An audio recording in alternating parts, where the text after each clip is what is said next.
और एक बात और मैं बता देता हूँ कि आप लोगों से या आप लोगों के गिदड़ धमकी से हम डरने वाले नहीं हैं। यही मुद्दा नहीं है, पहले नहर में पानी लाना पड़ेगा। अगर नहर में पानी नहीं लाते हैं तो टाइम आ गया है। अरे यहाँ के तो जनप्रतिनिधियों को शर्म लगना चाहिए।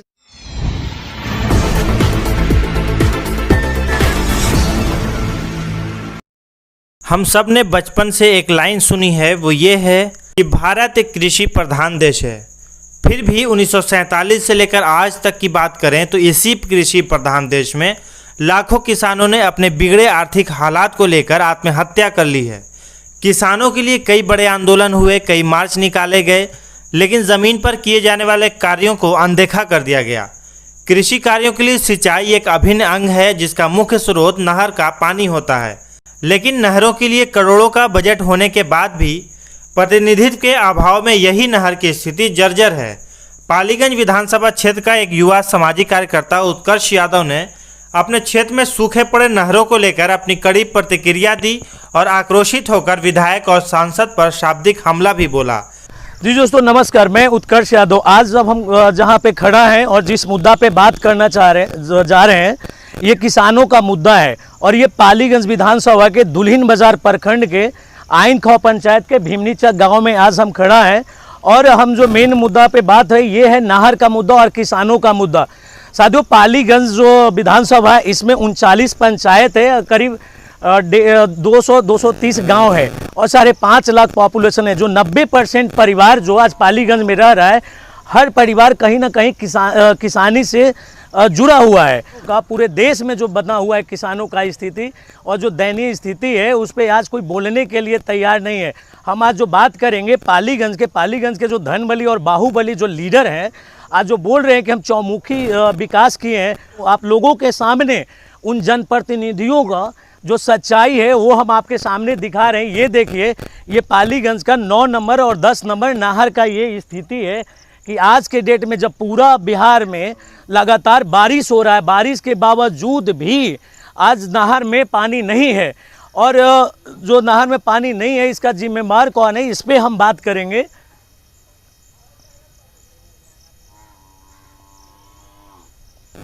साथियों, आज जो हम बात आपको बता रहे हैं कुछ नहर के बारे में, पहले हम डिटेल बता दें, उसके बाद हम बात करेंगे यहाँ के जनप्रतिनिधियों पे, यहाँ के ग्रामीणों पे और यहाँ के जो किसानों का दयनीय दशा है उस पर बात करेंगे। साथियों, ये जो नहर का जो इतिहास है, ये जो है नहर का इतिहास, ये डिहरी अनसोन डैम है डिहरी में और ये ब्रिटिश गवर्नमेंट द्वारा बनाया गया था। लेकिन उससे भी पहले आप जाइएगा, शेर शाह ने इस नहर का निर्माण करवाया था। 1857 में जब पहली बार बिहार का पूरे देश में सिपाही विद्रोह हुआ था, उसके बाद ब्रिटिश गवर्नमेंट ने इस नहर को दोबारा से तरीके से बनाया और नहर बनाने के बाद जो था पूरा ये पूर्वी क्षेत्र में आई और पश्चिमी क्षेत्र में दोनों साइड में डिहरी अनसोन में डैम बनाने के बाद जो है नहर का छोटे छोटे नहर निकाला गया। तो हम जब बात कर रहे हैं, हम बात करें ये पश्चिमी बेल्ट से। पश्चिमी बेल्ट में 3 जिला आता है। सोन नदी का जो डैम है इसमें गया जिला आता है, पटना जिला आता है और अरवल जिला। आज रोपनी का टाइम चल रहा है और किसान का धान का रोपनी का समय है, उसके बावजूद भी आज ये नहर का स्थिति देखें। ये बिहार सरकार का नहर है और मेन नहर है। इस नहर से साथियों जो पालीगंज का 50 से 60% जो भूमि है सिंचाई होता है और इसी नहर के दम पे कभी पालीगंज जो था कृषि प्रधान और कृषि के लिए पूरे बिहार और पूरे इंडिया में सबसे ज़्यादा प्रसिद्ध था और यहाँ का जो चावल था बहुत फेमस था। आज जो स्थिति देखे कि नहर का यहाँ जो बना हुआ है, आज कोई भी जनप्रतिनिधि हो, माननीय एमपी श्री रामकृपाल यादव जी हों या यहाँ के माननीय विधायक श्री जयवर्धन यादव हों या पटना जिला के जो डीएम हो या पालीगंज के जो एसडीएम हो, किसी ने भी आज तक कभी भी नहर पे और किसानों के लिए नहीं बोला।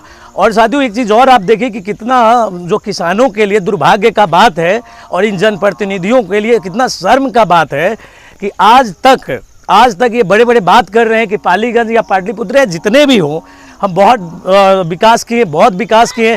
तो आज आप जी सोशल मीडिया के माध्यम से और आप लोगों के माध्यम से आप लोगों को सच्चाई दिखा रहे हैं कि जो जाति के नाम पे, धर्म के नाम पे और पार्टी के नाम पे जो वोट लेते हैं उनका सच्चाई क्या है। या मुखिया हो या जो भी हो, जितने भी जनप्रतिनिधि हो या जितने सरकारी बाबू हो, वो सिर्फ कागज पे ही विकास के हैं।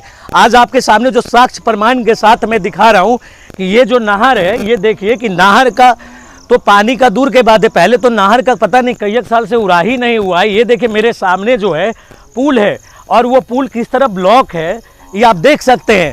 और ये जो हम जहाँ खड़ा है साथियों, ये जो नहर का यहाँ से 4 किलोमीटर के बाद मोकिमपुर गांव है और ये इस नहर का लास्ट जो है यहाँ के मोकिमपुर में ये नहर ख़त्म हो जाता है। अब दासियों हम बात करते अभी का जो मेन मुद्दा है, ये तो नहर के बारे में हम बता दिए। नहर जो निकलता है सोन नदी, और सोन नदी जो आ रहा है मध्य प्रदेश उत्तर प्रदेश होते हुए बिहार आता है।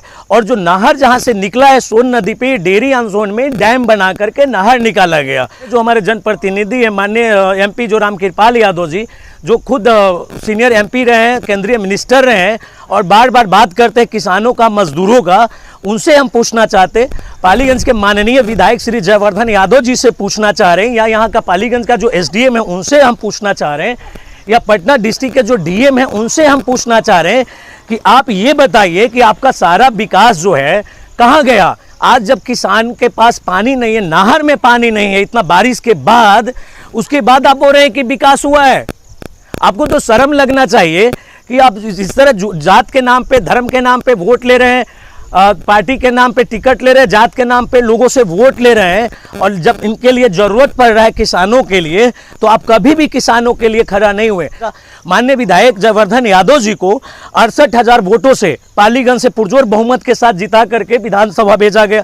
उसके बाद भी कभी भी अपने क्वेश्चन आवर्स में या जब सेशन चल रहा था उसमें कभी भी पालीगंज के ये नहर के लिए इन लोगों ने कभी भी आवाज़ नहीं उठाया। अरे भैया हमको यही बताइए माननीय विधायक जी कि जब नहर पानी ही नहीं रहेगा तो उड़ाही करके आप क्या करिएगा। और जहां मेन जो मुद्दा है, हमको तो नहीं लग रहा है कि माननीय एमपी और माननीय विधायक को कम से कम नहर के बारे में कोई ज्ञान भी है।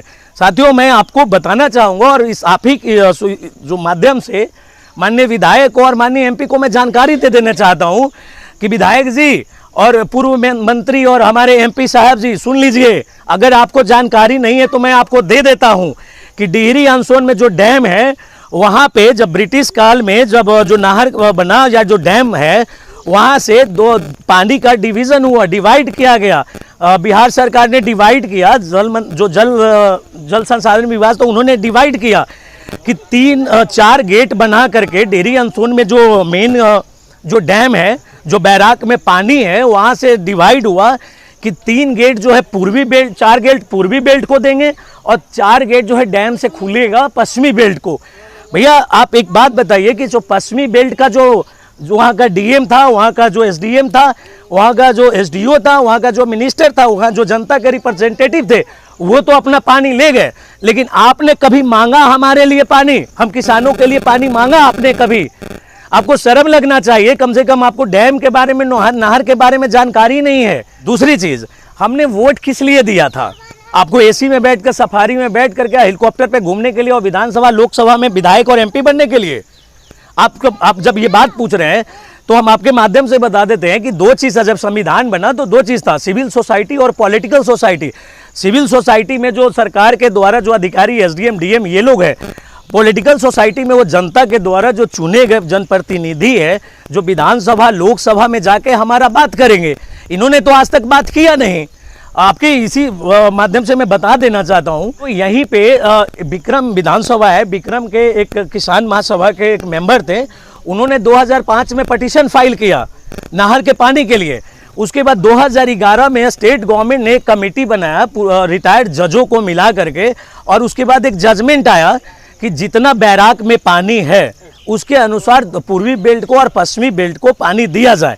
तो जो हम लोग जो पढ़ते हैं पूर्वी बेल्ट में जो पानी का हुआ कि रबी फसल के टाइम में 600 से 800 क्यूबिक पानी जो हमको देना है, और जो धान का फसल है उस टाइम हमको देना था 1400 से 1600 क्यूबिक लीटर हमको पानी देना था। लेकिन अब आप देखिए कि जब हमने बात किया, या बहुत सारे भास्कर का रिपोर्ट है, द वायर का रिपोर्ट है, दैनिक जागरण का एक रिपोर्ट है, उसको आप देखिए, उसमें लिखा गया है कि जब जो किसान महासभा के लोगों और किसानों ने जब बात किया यहाँ के सिंचाई विभाग के इंजीनियर से, तो सिंचाई विभाग के इंजीनियर ने कहा कि हमें जितना पानी नहर में चाहिए उतना पानी हमें तो मिल नहीं रहा है। अब हमें जो जहाँ पे 600 से 800 क्यूबिक पानी लीटर चाहिए था रबी फसल के टाइम पे, धान के टाइम पे हमको चाहिए था 1600 से 1400 से 1600 क्यूबिक पानी चाहिए था। और अभी जो सोन नदी जो डैम जो पानी दे रहा है हम लोगों को, वो पानी दे रहा है आपको रबी फसल के टाइम पे दे रहा है 40 से 50 क्यूबिक लीटर पानी, और आपको दे रहा है धान के टाइम में दे रहा है 50 से 60। तो उस जो इंजीनियर और जो सरकारी जो पदाधिकारी है उनका कहना ये है कि जो हमें जितना पानी मिल रहा है वो तो नहर में ही, बड़ी वाली जो नहर है नहर के पेंदी में रह जा रहा है, तो नहर के अंतिम छोर तक हम पानी कैसे पहुंचाएं। दूसरा चीज़, यहाँ के जनप्रतिनिधियों पे उनको तो धिक्कार होना चाहिए। उनके लिए यहाँ पे बगल में विक्रम था, विक्रम में आप किसी से भी पूछे, पहले विक्रम में सिंचाई विभाग का ऑफिस था, वहाँ से जो पश्चिमी बेल्ट का जो जनप्रतिनिधि हुआ डीएम है, यहाँ जो हमारे यहाँ जो सिंचाई विभाग का ऑफिस था उसको उठा के डिहरी अनसोन लेके चले गए। और डिहरी अनसोन में क्या किया उन्होंने कि अपने साइड पानी ले जा रहे हैं। इसके पहले हम बता रहे कि आज से 3 साल पहले पप्पू यादव जो मधेपुरा के एमपी रहे हैं, उन्होंने गया जिला के लिए प्रोटेस्ट किया। तो आज के डेट में गया को पर्याप्त मात्रा में पानी मिल रहा है, जितना डैम से पानी उस डिस्ट्रिक्ट को बटा था। और पश्चिमी बेल्ट को जाके आप देखिए, जहाँ पे गवर्नमेंट ने जजमेंट किया कि पूर्वी और पश्चिमी बेल्ट को बराबर बराबर पानी मिलना चाहिए, तो उतना हमें पानी, लेकिन वहाँ का जनप्रतिनिधि जो है इतने मजबूत हैं कि आज हमारा भी पानी जो है वो लेके जा रहे हैं। और हमारे जनप्रतिनिधि को पता ही नहीं है कि हमें भैया पानी नहर में लाए कहाँ। आज देखिए कि भोजपुर और शाहजहाबाद जो डिस्ट्रिक्ट है वहाँ पे 4 गेट से 8 गेट हो गया, और हमारे यहाँ 3 डिस्ट्रिक्ट में जो डैम है डिहरी अनसोन में, वहाँ पे आज के डेट में 4 ही गेट है। और जो हमें एक चीज़ और मैं आपको बता दूं, हमें जो नहर का पानी मिलता है वो कब मिलता है, जब स्टेट गवर्नमेंट मछली पालन मत्स्य विभाग के या बड़े बड़े कंपनियों के साथ जो है वो डैम बेचता है, और जब उनको मछली मारना होता है या डैम में पानी ज़्यादा हो जाता है तब वो हमारे यहाँ पानी खोल देते हैं, और उस टाइम पानी देते हैं, उस टाइम हमारे यहाँ पानी देते हैं जब हमारा फसल खड़ा रहते हैं, मसूरी फूला जाता है तो ये पानी देते हैं, धान कट जाता है तो ये पानी दे देते हैं। नहीं, ये माननीय विधायक जो हैं एसी में बैठ करके, आप पटना रश्मि कॉम्प्लेक्स में बैठ करके हमसे क्या बात करेंगे। भैया हम तो किसान का बेटा है, और उनको लग रहा है कि उत्कर्ष यादव जो है हमारा पोल खोल रहा है, बैठ करके खुलेआम जो दिखा रहा है। ये तो आपके सामने हमारे साथ ग्रामीण बैठे हैं, किसान बैठे हैं, आप इनसे बात कराते हैं। आपको आप जनप्रतिनिधि आज तक इस नहर के लिए बोला? कोई नहीं बोला, कभी नहीं बोला, कभी यहाँ पे कोई आता ही नहीं है। झूलन जी बताइए कि इस नहर में कितने सालों से पानी नहीं है? इस नहर में 10 साल से पानी नहीं है। और मुनीम जी बताएंगे, इनका मुनीम जी का घर जो है यहीं पे है। मुनीम जी बताइए कि आज तक आपका उम्र कितना हुआ? 28 साल। 28 साल में आप कितना बार मुनीम जी देखे हैं कि पानी इसमें रहा है? हम तो कभी देखबे न किए हैं, बचपने में देखे थे कभी, उसके बाद तो अभी नज़र भी नहीं आया है करीब 15 साल से। नहर में पानी रहना जरूरी न है, यहाँ पर खेती नहीं हो पाता है, खेती नहीं होता है। सब धान मुआर कटता है, बारिश के पानी पर आश्रित है लोग किसान। आइए हम बात कराते। देखिए चलिए, हम झूठ बोले, यहाँ पे एक बुजुर्ग हैं, बहुत बुजुर्ग आदमी हैं, उनसे हम पूछते हैं, इसी गांव के हैं, और ये बताएंगे कि नहर का स्थिति क्या है। बाबा प्रणाम, का नाम भेल अपने के? जुगेश्वर ठाकुर। बाबा जुगेश्वर ठाकुर। बाबा बताओ, ये जो नहर है, नहर के स्थिति पहलू अपने के जमाने में ऐसे हल के वही ऐसे है? से आ रहा है। अच्छा, 10-12 साल से ज़्यादा पहले पानी रहा हली में? पहले पानी रहा हल। और ठाकुर जी से हम बात करते हैं। ठाकुर जी ये बतावा, हाँ। इस नहर में पानी कहिया से ना आबी था? कम से कम 15 साल से ही पानी नहीं आता। 15 साल से पानी ना आबी नहीं आता है। अब पानी कभी कभी तो हम देखे हैं कि आ जाता है, जब मसूरी हाँ। फुलाल रहता है उस टाइम। हाँ, उस टाइम आता है हल्का फुल्का, लेकिन पूरा पानी नहीं आता है समय पर। न गेहूँ के समय में आता है, न धान के समय में पानी आता है। अब पहले पानी होता था तो हाँ। लड़का हालत था? हाँ, पहले पानी आता था पर्याप्त मात्रा में। हाँ, वो पुल था वहाँ। आप देखिए यहाँ के एक और किसान है, युवा किसान है, सोनू भाई हैं। सोनू भाई ये बताइए कि नहर में नहीं पानी आने से क्या इफेक्ट पड़ रहा है, किसानों को क्या समस्या आ रहा है? यहाँ पानी 10-15 साल पहले जब आती थी, लोग खेती करने में इतना आनंदित रहता था वो नौकरी करना भूल जाता था, क्योंकि यहाँ पे खेत इस तरह तरीके से बनाया गया है कि 3 तरफ से आहारा दिया गया है। एक तरफ से नहर है, बीच में पानी खेत होता था, नहर से पटवन होती थी, जो बच जाता था वो आहारा में पानी भरा था, उससे खेती होता था। लेकिन पिछले 15 वर्षों से पानी नहीं आने की वजह से ये सारे खेत बेकार हो गए हैं, जिसमें बोरिंग चला चला के लोग अपना काम करता है। किसी साल अगर समय पे बिजली न हो या फिर पानी का लेयर नीचे चला जाए तो खेती होना मुश्किल हो गया है। पानी एक नहर में आने से सिर्फ खेती में ही कार्य नहीं होता है।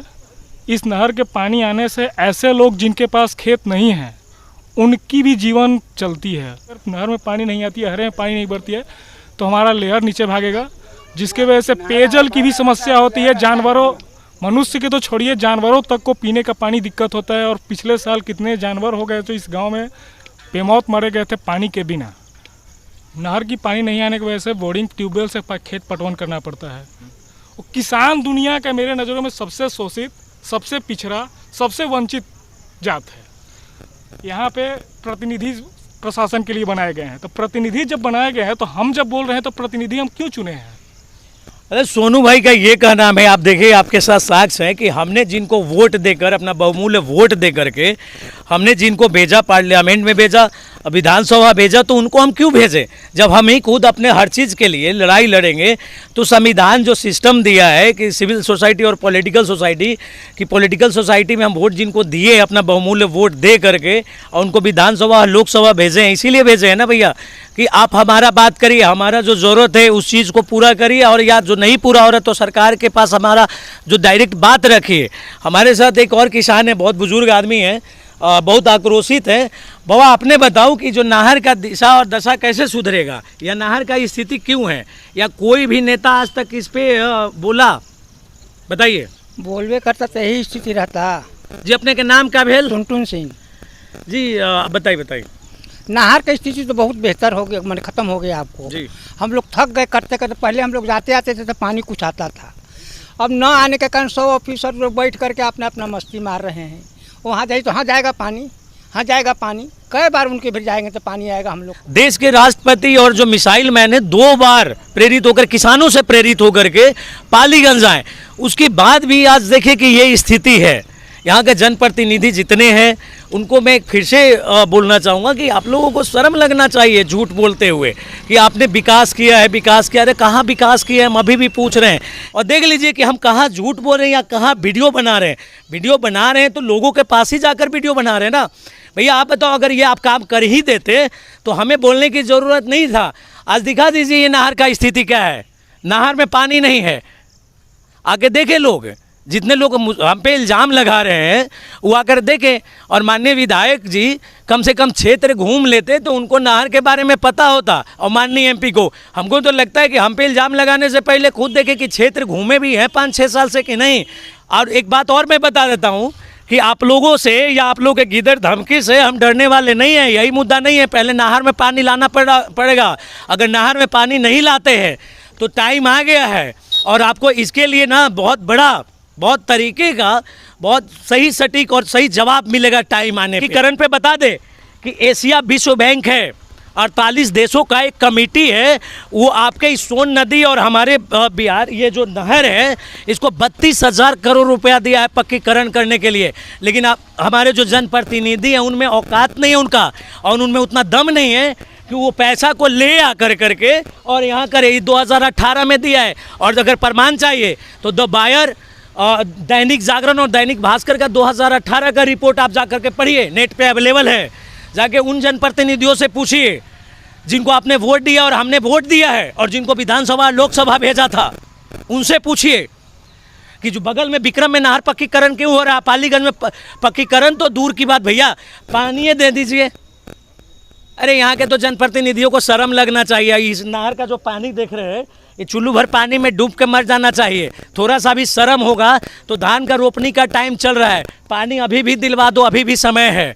स्कूल से रिटायर हुआ शिक्षक हूँ। जिस समय शिक्षक था उस समय भी हम सवेरे से लेकर के 9 बजे तक नहर विभाग में काम किया है, पानी लाने का प्रयास किया है। रिटायर होने के बाद आज तक मैं खेती कर रहा हूँ अपने स्तर से, लेकिन अब मैं भी ऊब रहा हूँ खेती करने से, इसलिए कोई साधन बढ़िया नहीं है। आवाज़ बार बार उठाया गया, कोई सुनने वाला नहीं रहा। अच्छा ये बताइए, दूसरा चीज़ ये है कि हमने देखा है यहाँ पे कि आप लोग तो किसान महासभा चला रहे हैं और जो हमेशा आवाज़ पहले भी लड़ाई लड़े और अभी भी लड़ाई लड़े, अभी भी मीटिंग कर रहे हैं, तो यहाँ के जो जनप्रतिनिधि हैं, जो माननीय विधायक हो या जो माननीय एमपी हो या डिस्ट्रिक्ट का जो डीएम हो या यहाँ पालीगंज या लोगों का जो एसडीएम है, इन लोगों का कभी भी किसानों से इस तरह बात हुआ, नाहर पे कभी बात हुआ जो आप लोगों ने मीटिंग किया, इसमें यहाँ कभी बुलाया आप ना, लोगों ने? इसमें एमपी हो, विधायक हो, मुखिया हो, मुखिया से लेकर के एमपी तक कोई इसमें कोई रुचि नहीं लेता है। हाँ, इसके लिए हम लोग मीटिंग किए, प्रस्ताव भी पारित किया गया, प्रस्ताव भी जो विभागीय कार्रवाई करने वाले वहाँ पर भी दिया गया, जहाँ तक संभव हो सका किया गया, लेकिन प्रस्ताव का कोई विश्वास नहीं करने के लिए, उस पर बात करने के लिए कोई खास तैयार नहीं। तो आपको अभी क्या लगता है कि किसानों का जो है आज के डेट में जो जितने किसान है, किसान को सुनने वाला अब कोई है या नहीं है? ना, किसान को सुनने वाला कहीं